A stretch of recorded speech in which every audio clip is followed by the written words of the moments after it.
Okay, I'm going to attempt to record myself with a phone in my left hand and read my poetry with from another phone in my right hand. And I'm sitting or laying in a hammock right now, and I can feel the phone about to fall out of my hands. Okay.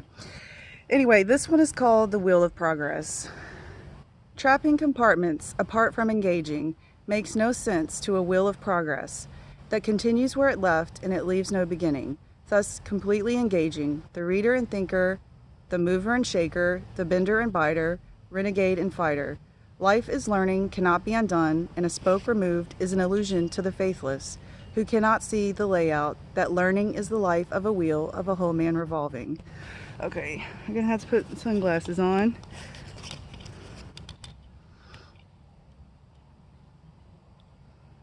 All right. The next one is called The Mathematics of Truth.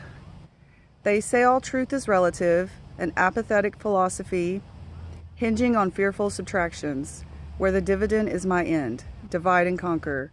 The need for reason is symbolic, actively investigating algorithms that must multiply the accuracy of one and one. A whole is now whole, where symbols become the reason to philosophize a constant, a force of common denominators and fractional exponents are imperfect beauties, expressing the sum of artistry.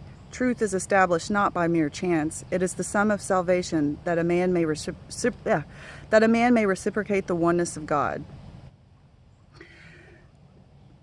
The next one is called Germ Theories of Life. Now shifting to doublespeak of the merciful elite, the club of exclusivity. Mr. Pasteur, are you aware of germs on the crust of welfare? The welfare of good men is the pursuit of an adventure. The welfare of great men is the liberation of status that binds a man to see himself as filth. Yet when the bound embrace the free, idioms of a pursuit that will reveal all mysteries. When the scientific minds understand and are so inclined to see that progress is a science, the masters seek to destroy and defy and deny guidance. Mr. Pasteur, the renegade who brought back value and upgrade to life. All right, the next one is called Chronicling the End of the Status Quo. One thing about history is that nothing is withheld from those whose intention is to learn and dispel any errors in worldviews that engaged in wars, ending a history. One thing about history is that men will no doubt repeat it when it has been read for entertainment, where chewing is not involved, but gorging information, that is forsaking history. One thing about history is that one may be inspired by the profound and mundane chronicles of a life that saved or killed, but in the end, history confirms the truth. One thing about the truth is that it creates histories of people that understand work and beauty, where morals bring scores of people to create a new history against the status quo. All right, the next one is called Critical Literacies. Intentional discourses where Twain may discover white elephants that dance, or save worlds of people that say what they mean and mean what they say. Irritating Bunyan that provokes those intentions on yellow bricked roads, causing men to take a Stephen King kind of stand by me. Eliminating worries Hester Prynne would have pursued. The man that hath no music in himself, once his view was considered and revealed to be a facade. Enlightening flames of passion to keep all senses alive and well, and working to discourse creations where destiny is played upon a stage and every interpretation counts.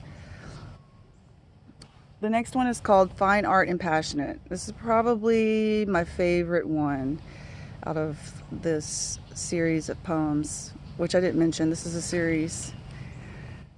Sense of a rose imprint love on one's heart. Beauty is as beauty seems to inhale. Allure and grandeur, that ever-waking essence where illusions never miss a fail. Give impression of a presto, impressed though, serenading muses bring life to death. And back again, revelation of the mind, where the tone is trill, nocturne set sail upon a cleft. Airbrush the aging lines of the world's decline with paint. Alas, a visual archetype. Hues or clues to past hopes. Oh, vivid and dreary, and dreamy montage imposed to nights. A cantus leaf motif of the classical. Fine artistry a working man creates. Mindful of the downbeat octave, one poetic column may illustrate. Aesthetically speaking in turn, the senses are alive this night, where love is fine art and passionate and explicit to the degree of height beyond above. All right, and the last one is called The Destiny of Grammar. Subject-verb linking predicate pieces. Simple to complex, structured in patterns of four. Simply eloquent, a pen may dance in rhythm, beginning and end of lines of thought before. Sound doctrine requires interrogation, to give the imperative command away.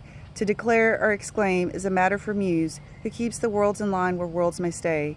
Cohesive in design to bring order to chaos, where the active is passively waited upon. Meticulous expression of a noun's face reveal the heart of the matter.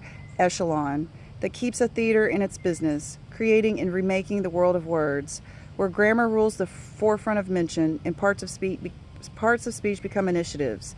So the prem is not primitive but proper, and proof enough that run-ons are symbolic, disregards towards another's destiny, that he might count down to the ironic, that he might find all the world's words a discoursed version of destiny on hold.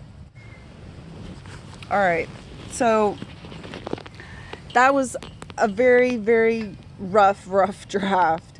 As you can see, reading it kind of sucks for me. I feel super self-conscious right now. I don't particularly like making or watching videos of myself, but here I am. This is what I feel like I need to do. So I will write with purpose and focus on memorization, because it does have feeling in it, it does have rhythm in it, and perform it, and hopefully, I don't know, maybe I can get somebody to record me, or I don't know, smoke some pot before I actually recite my poems. Anyway, that's me, or this is me on video. I hope you enjoyed it.